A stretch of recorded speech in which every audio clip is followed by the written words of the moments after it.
What's up? What's up? What's up? What's up? Boy.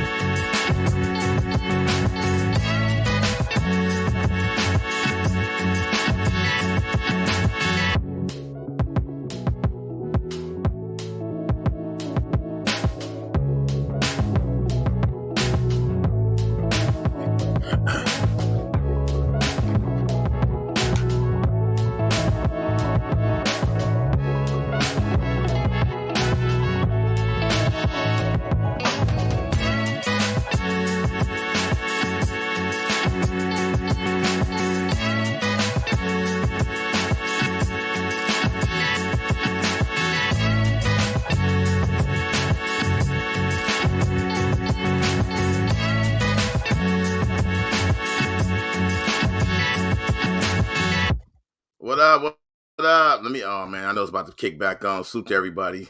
Give me 1 minute, because here come the remix. Hold on. Let me stop that. What up? What up? What up? All right. Appreciate that. What up, though? It's your boy TY. This is TY Ray TV. Another episode of Coming Off the Bench with TY. All right. So y'all see, do you like today's NBA? I don't. I got many reasons on why. And this won't be a long live. It's just, as being a sports fan, I've been, of course, everything grows. Sports grows. Life grows. Players get better. The evolution, that's how it happens. But I'm watching a sport that I dearly loved growing up as a kid. Like, my first love was football, but I was able to play basketball better for some reason. Even though I'm not a basketball player, I didn't, have no dreams of being in the NBA, because I knew I wasn't going to be no 6'3", 6'4", 6'6", nothing like that. But I was good at it, amazingly good at it. So I love the NBA. Detroit, we won a couple championships, so the pedigree for basketball is right there, right along with football. So I watched the NBA today, and I'm one of them older gentlemen that I can adapt. I got young nephews; they be balling out. So with their era, I'm right with them. I can adapt. I can move like I can swim with the sharks or whatever. But I'm watching today's NBA, and something bothers me. And I don't think, people might think it's good for the game, and I don't. I don't think it's good for the game. And now we talk about the offense, right? So everybody that watched basketball remember the 2004 Pistons, right? And that was a year that, for me being a basketball player, if you grew up, what your coaches say, play defense to get you on the court, right? You know why defense gets you on the court? Because you can lock down a player and keep the opposing player from scoring. A coach loved that.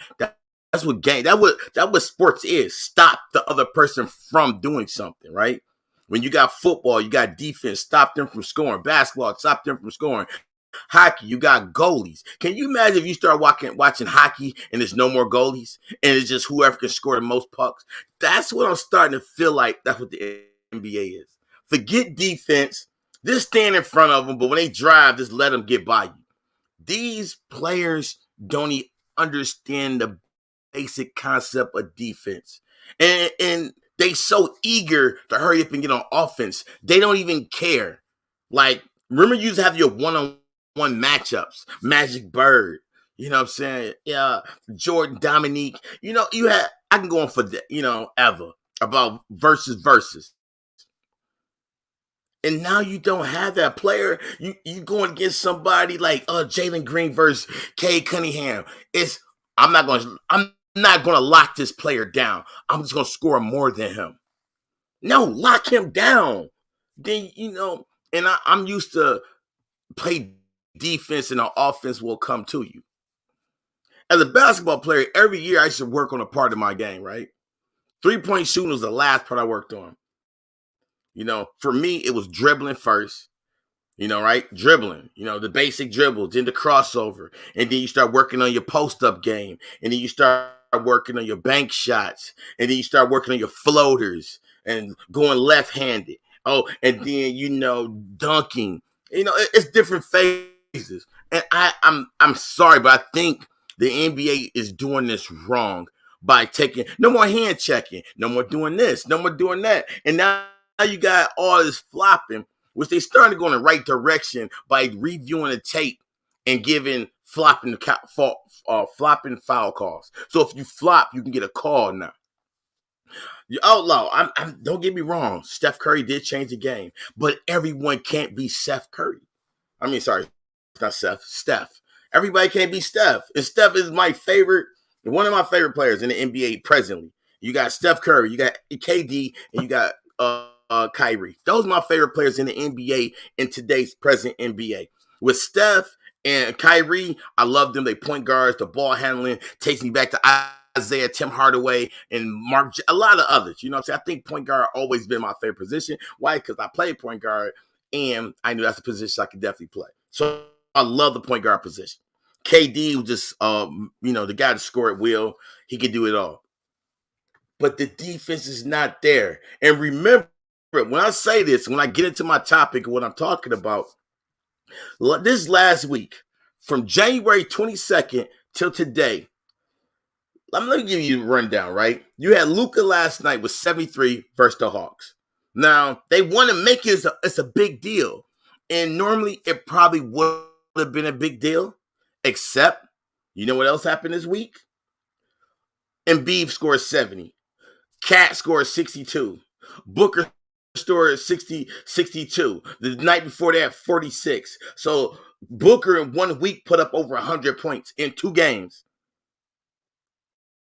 Luka put up 100 in 2 games. 73-1 and 29 in another game. You got players in the same game on the same team, both putting up 30 plus in a game. That used to be rare. So you got Tatum and Jaylen Brown both putting up 30 plus in 1 game. KD put up 43 this week. Now that used to be huge. Oh damn, my player put up 40 on him. He put up a 40 burger. That's what's up. Now it's nothing. It's nothing. Saka put up 30. DeRozan put up 32 versus the Lakers. That used to be some good number. Oh, my player put up 30. But guess what? We had, in this week alone, we had over 25 players put up 30 or more points. Over 30, almost 30 players put up 30 or more. Keep in mind, a few of them had multiple 30-point games. Siakam, 31. Like I said, DeRozan, 32. Then you had Curry, of course. Now, that's normal. Curry, DeRozan, Siakam, okay. But then you had Harrison Barnes put up 30 twice this week. Harrison Barnes. He ain't no 30. He ain't no 30 chipper. He put it up. Now, hey, Joker, he put up 30 a couple of that. That's regular. Jackson, sometimes, but he put up 30. Donovan Mitchell, it's possible. But on a weekly basis, not really. You expect at one point when he was Utah, but he over on the East Coast now. Greek Freak, of course. But even Greek Freak this week had 35 points in a triple-double, and then nobody talked about it. Triple-double by Greek Freak. Nobody talked about it. We had 2 Houston players on the same team put up 30 points. Anthony Simmons put up 33 points for Portland, and then he put up a 40 versus the Spurs. Now, he been in the league 5 years, but you wouldn't know it. He don't get no shine.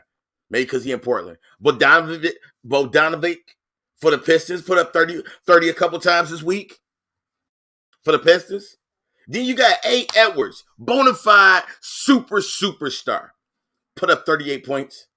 And I'm going to get to the point with I'm talking about all these players putting up points in a minute. And Tatum and Brown, I told y'all. In Denver, you got Joker and Joker and Murray. They both put up 31 in the same game. I'm just talking about this week. Atlanta, D. Murray put up 35 points. But what I like about, now here's a good stat line for you. When you put up crazy numbers like 30 plus, let it be like this: 35 points, 10 rebounds, 6 assists. See, them the numbers I like. Like KD, 43 points versus the Bulls. 6 rebounds, 8 assists, 1 steal, 2 blocks. Now, those numbers brag about. But when you get somebody with 60-something points, 4 rebounds, that means you weren't looking to do nothing else but score. Cat, he had 8 rebounds, but you had 62 points. You didn't want to do nothing else. You 7 foot, Cat. You didn't want to do nothing else but score. When you had that 60 something, and that was like all but 4 of those points or something like that. Well, 10 of those points was in the first half, and then the second half you stuck up the joint and your team lost. You got the New York Knicks with Julius Randle and Barnes. I'm sorry, and Brusso. Brunsum, sorry. He scored they scored 30 something. Brooklyn, Bridges. Now Bridges, he the tightest guy on Brooklyn. Bridges is nice, 36. You expect that. And then you got SGA over there in OKC. They leading guy. Him getting 30 something points and multiple times this week. 3 times this week he scored 30 points. Is he going to get NBA Player of the Week? Probably not. But he scored 30 plus 3 times this week in 3 games. CJ McCollum, 33 points for NO. And when I mention all those scoring, you don't hear me say about they had triple doubles or blocks and then like that. Out of all those players, only 3 players almost had triple doubles. Murray almost had triple double. D. Murray for Atlanta, he had 35 points, 10 rebounds, 10 assists. KD with the 8 assists, 6 rebounds. And who else? Who I'm thinking? Oh, Joker. Joker had a crazy stat line. And then Greek Freak did have a triple double. Luka went crazy yesterday. And his numbers were solid. Across the board. The score was 148 to 143. And it's crazy that Dallas in 8th place. But they're playing the Hawks. Nobody care. This was on the day, everybody was streaming, rest in peace, Kobe. So all eyes was on this game, really. Luka, 73 points, 10 rebounds, 7 assists. He almost put up a triple-double. So when somebody put up crazy numbers like that and almost get a triple-double, it's something to celebrate. But when I'm saying NBA, this can't be a thing of the norm. You can't just let players just be up in here and shooting threes all over the place and, all offense and no defense.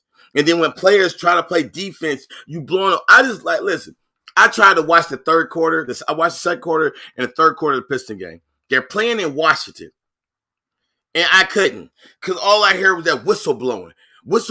They blowing a whistle for shit they shouldn't even been blowing a whistle for. These little ticky-tack touch fouls. Nothing, ain't nobody falling to the ground. Just blowing by somebody. And the ref blowing the whistle. Blowing the whistle, like for what? What is this league going to come to? Are they going to stop it? Is anybody, the board of directors, the NBA Players Association, are they going to come to the table and say, okay, we got to do something. We can't keep having all these 148, 156, 154 games. Because you know what it's starting to look like to me? It's starting to look like the All-Star game every game. It's starting to look like the All-Star game in every game.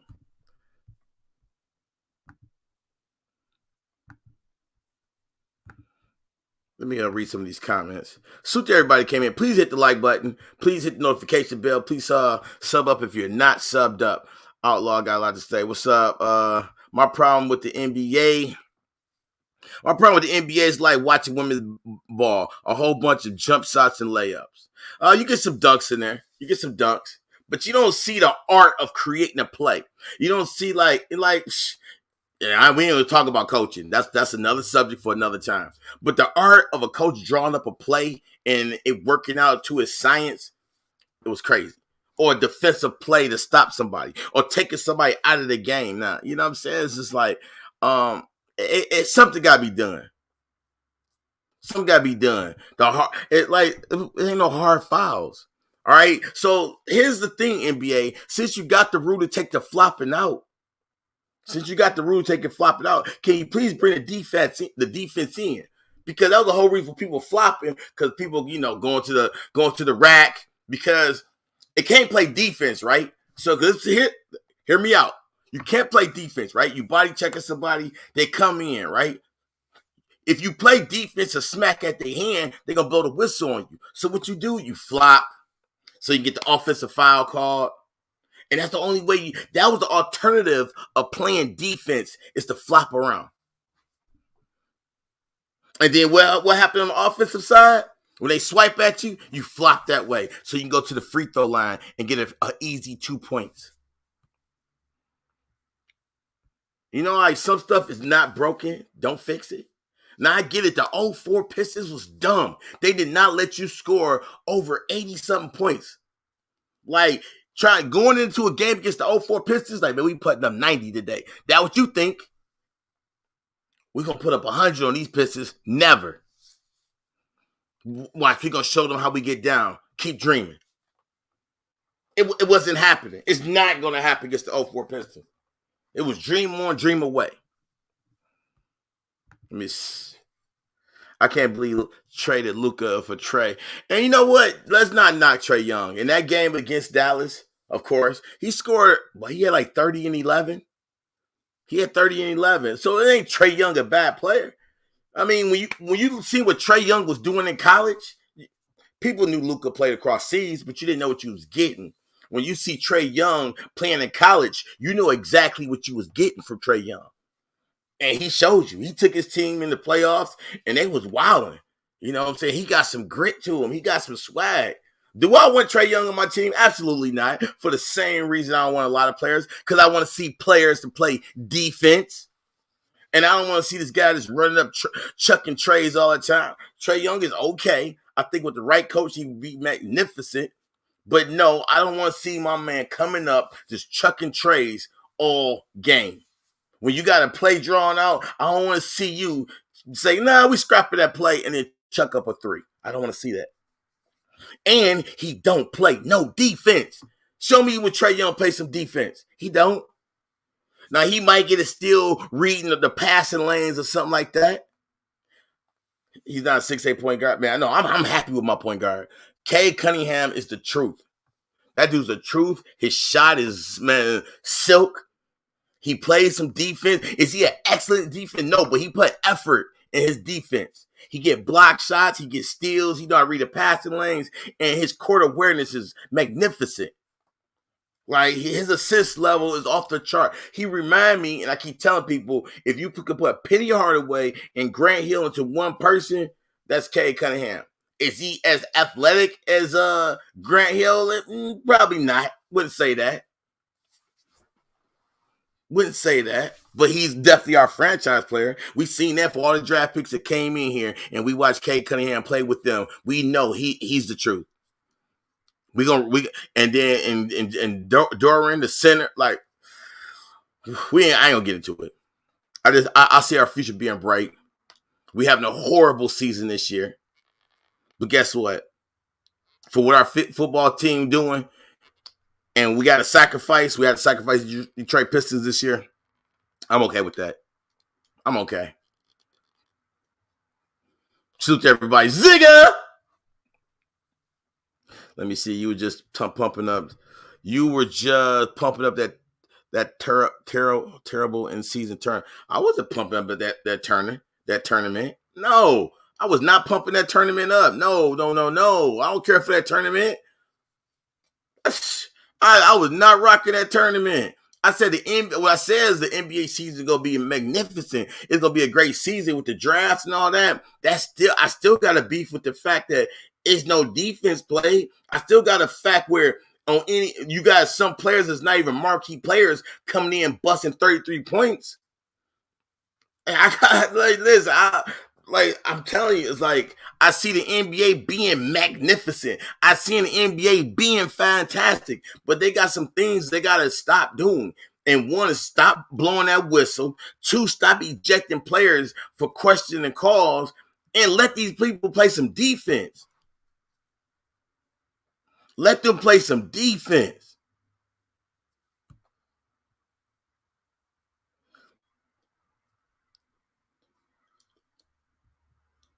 Like I don't understand. I mean, the center position. What is it? What is the center position?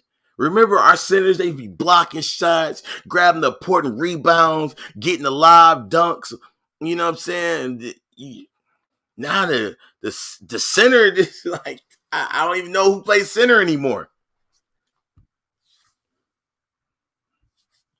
Don't know.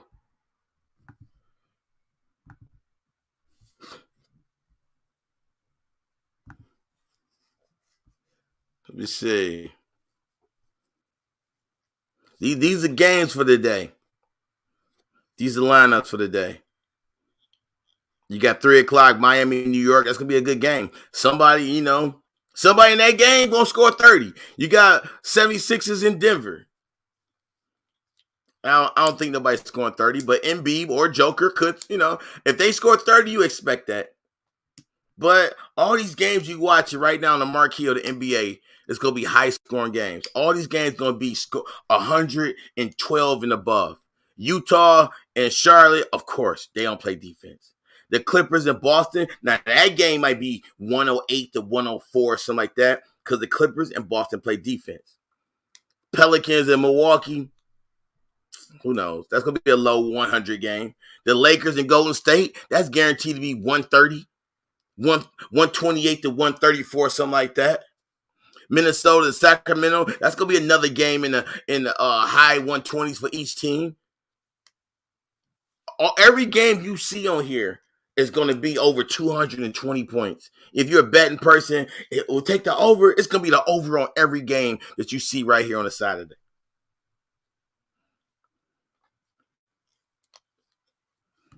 I'm keeping it real. I say how I feel. Now, everybody ain't got to agree with it.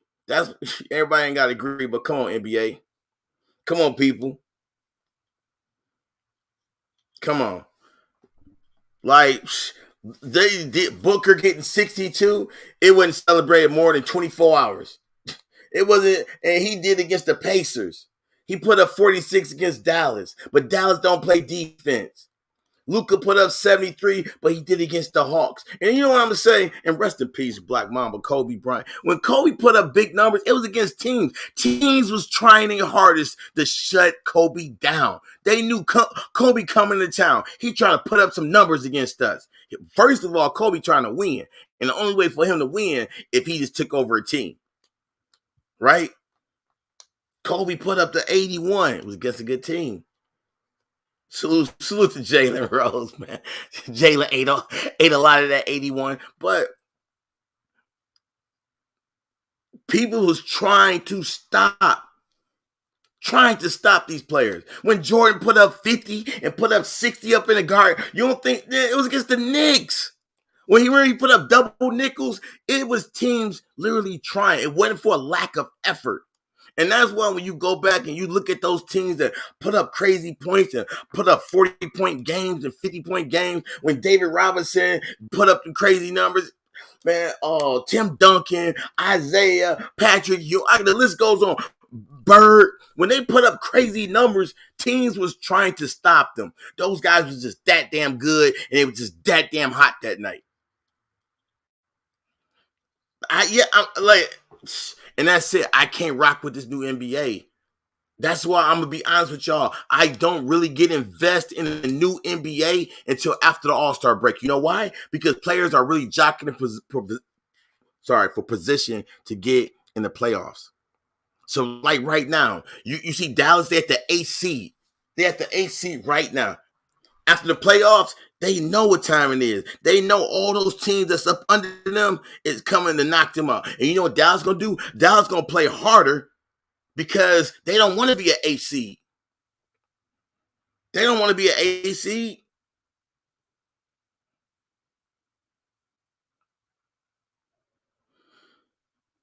They don't like a Dallas team. They don't want to play OKC Thunder. Them young guns are running cats off the court. Who would have thought Oklahoma City would be leading the West? And you know what I'm saying? And think about it. You got OKC Thunder with the number 1 record, right? But guess what? Minnesota Timberwolves is tied up with them. Young.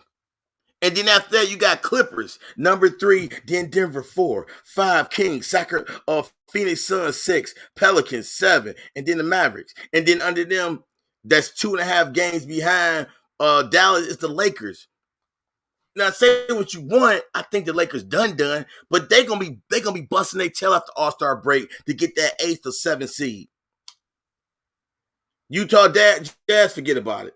Houston Rockets, forget about it. But Houston got the team, they got the talent where they can fight back. You know, so they only 4.5 games behind the 8 for the AC. No, I'm sorry, 3.5. So that's why I don't pay attention to the NBA to after All-Star break, because it's crunch time. And all that shooting up or going for 20 for 45 and all that shooting threes after threes, that stuff gets cut out the window. That stuff get cuts out. Ain't no, man, listen, if somebody score 55, 60 after the All-Star break, you earned it, because teams are trying to jockey for position to get in the playoffs. You got the Warriors, right? Warriors, great team. What used to be, they got a great legacy, right? The Warriors, 19 and 23. 19, 4.5 games out of the AC, but they can fight back and get an AC. The Grizzlies, they season done. Ja gone. But I'm gonna tell you what, Golden State will leapfrog Houston, will leapfrog Utah, and then Golden State, Lakers, they all gonna be fighting for that AC. So the West Coast gonna be some good to watch basketball after the All-Star break. After the All-Star break, I think the East is set. We got Boston 1, Milwaukee 2, 76ers 3, Cleveland 4, the Knicks 5, Indiana Pacers 6, the Heat 7, and then Orlando Magic. But they 6 teams per. But right now you got teams on the outside. If the playoffs were started today, if the playoffs were started, playoffs started today. Dallas out of it, Miami Heat out of it, Orlando Magic.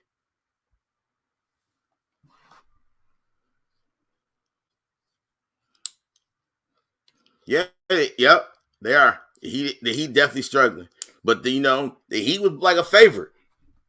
All right, we all knew Boston. We talked about this. We all knew Boston would be right there. We knew Milwaukee, and Milwaukee, with their record, fired their coach. With the record they got being number 2, still fired their coach.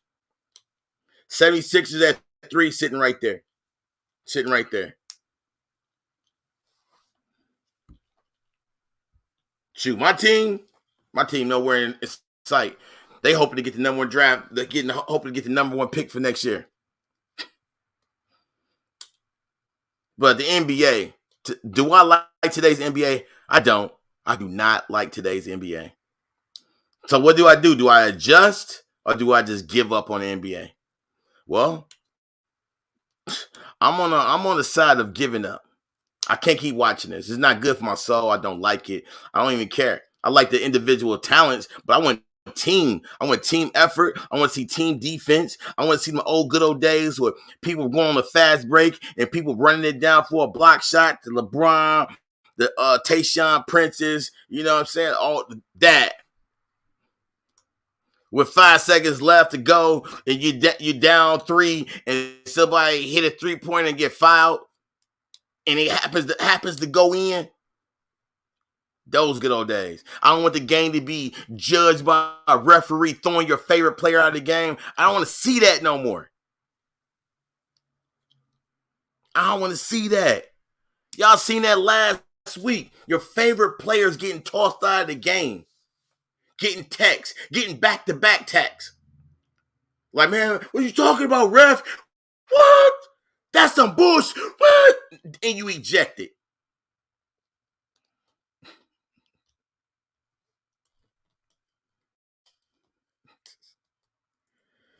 Salute.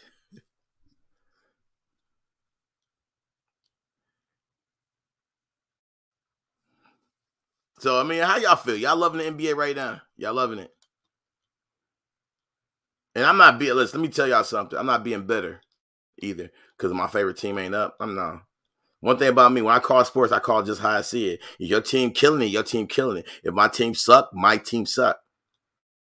No bitterness when I'm talking sports.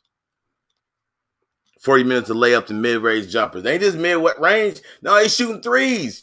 I'm telling you, I just got here, and before I got on here, I'm watching the Pistons in Washington, and I seen them lob up 5 3-pointers before I took the mic. I'm like, and you got one guy that's just like, listen, you don't have an open shot. And they pump faking, and still goes up with the 3-point. You don't got a clear shot. Why are you trying to take a three? Why are you not passing the ball? Why are you not? And I'm gonna tell y'all what, WNBA, and I'm telling you, when it comes to college, women college ball is the shit. I love watching women's college basketball. Fundamentals off the chain. Coaches drawing players up to a science. Female players listen to their coaches. Y'all don't believe me? Go watch top 5. Whoever in the country, top 5. Like that LSU and South Carolina game the other day. Wait till the March Madness come roll around and watch women college if y'all think I'm playing. If y'all think I'm joking about women's basketball and you want to see some excitement, watch women's college basketball in March Madness. And come thank me later.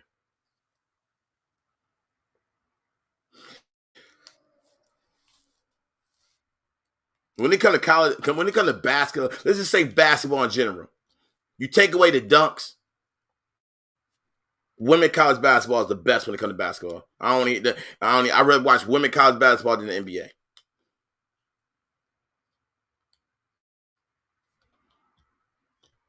Yeah, I mean, and again, that's just my opinion. I don't care about the shot clock and all that shit. I'm talking about fundamentals and the excitement of, and the fact that they play some defense. Like, what is defense? A lost art? What is that? There's nothing wrong for getting in front of your man. It's drills for that. Like, my daughters, and salute to all 3 of them that played. One thing I can say is, like, was they going to the league? Probably not. But guess what? When they play basketball, they lock they man up. Because that's what I taught my girls. Defense. Stay in front of them. Like, when I play ball, yeah, I can put up some points. Any game of 21, I'm a fear of winning a game. But guess what? I'm also playing defense. I'm also playing defense the whole game. Defense keep you fit. Plus, you want to take little gambles on defense. You want to test your knowledge out about body movement and, timing of the ball and, trying to, predict where he might go with the ball, predict what he about to pass. That stuff just makes your knowledge that much better when it comes to the sport itself. So you want to test your abilities and your intelligence at the game. You taking shots, you're like, oh, if I hit at this point of the rim, it's going to hit here. If I put this much spin on the ball, if I floated this high to arc like this, if I hit it on this square, it's all that. And I don't think players get that anymore. Coaches don't teach that no more. You know how, like, you got a team, you used to have like 3 or 4 coaches. Coach got the plays. You got the other coach running the drills. You got this coach that's in charge of,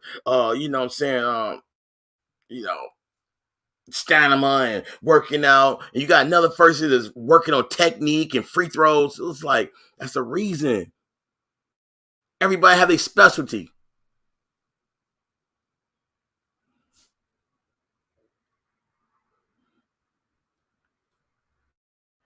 And it's too bad about the WNBA. They don't have it. They don't push it enough because they don't generate enough money. And I like the WNBA, but even I don't, because, like, when Detroit had it, I was going to a lot of the shot games because it was in my face all the time. Shot game, shot. So when when advertisers there make you want to go, it's a nice place to get out. It's the summer. You go to a shot game, you hang around downtown and all that stuff. So I think they need to get to their marquee NBA stars and help them push the NBA a little bit more. Kind of like they be push them summer camps. Basketball is a beautiful sport. Beautiful. My little monster that's coming up, she gonna play basketball. Her mom was all city when she grew up. All city. She played so small forward. She played volleyball. She lettered in everything. Played volleyball, softball, and basketball, and was in band. Did it all. And if my little monster get her mom's height of 5'10", she gonna be playing. She'll play guard. Oh yeah, man. But yeah, that man, NBA. That's my beef for the day. That's my problem. That's my topic. Do I like the NBA? I do not like the NBA. Right now, and I'm not one of the people that just want to watch highlights. You know what I'm saying? You can't just watch highlights and then come and talk sports. You got to watch the game. So before I came on here, I was watching the Pistons, watching the game, watching it, and it was hard. It was so hard to watch. It's hard to watch the NBA today. And, you know, I think it's time we get back somewhere. I think we can find a medium to make this game amazing. We can find a medium. Bring the defense back. Quit letting the refs judge. You know, quit giving our superstars texts and throwing them out the game. That's all I'm saying. Let the defense get rid of the forearm checks. Let's really test these guys' ability if they can really score. Because this 150, 160, that's too much. It's too much. You know what I'm saying? Because you got a game come down on the line and you be like, well, we're not worried about it because, shoot, our boy going to stop him. That's the advantage. Not, well, he coming down, but shoot, if he hit this three, game over. Because we don't play no defense. Can you imagine being that damn good and you tied up with some trash team and they bringing the ball up and they can beat you because you don't play defense, so they can actually beat you. All they got to do is hit a three. And then you jumping around, jumping on front of him, and guess what? He throws the ball up and you're fouling him. And now he got 3 free throws at the line. That's where we at now. If you don't believe me, go watch. That's what the sport is right now.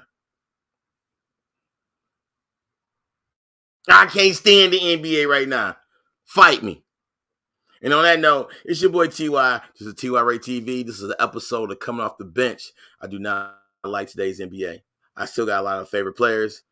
And it's only it will get good after the All-Star break. It will get good. But right now in the NBA, all they can give me is NBA All-Star Weekend and then the playoffs. That's all I look forward to when it comes to the NBA. NBA All-Star Weekend, playoffs. That's all I want out of the NBA right now. It's your boy TY. You know what time it is. 3 strikes and I'm out. You know why? I'm gone. Let's get me.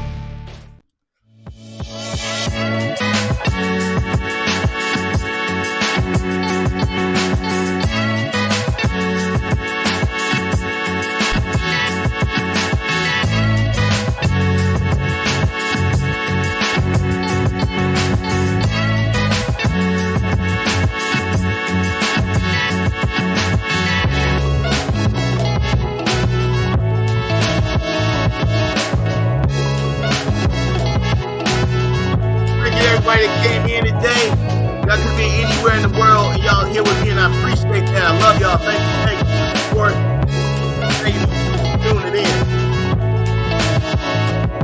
Let's go!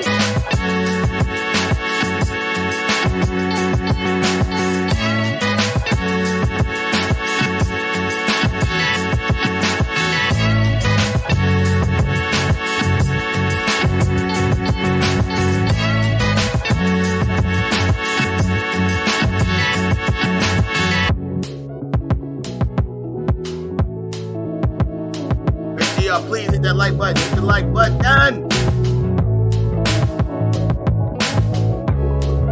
And y'all make sure y'all share this.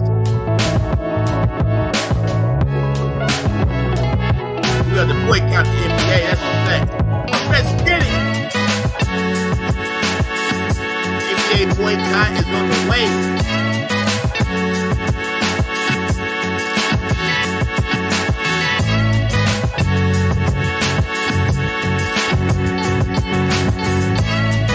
Somehow, y'all know what?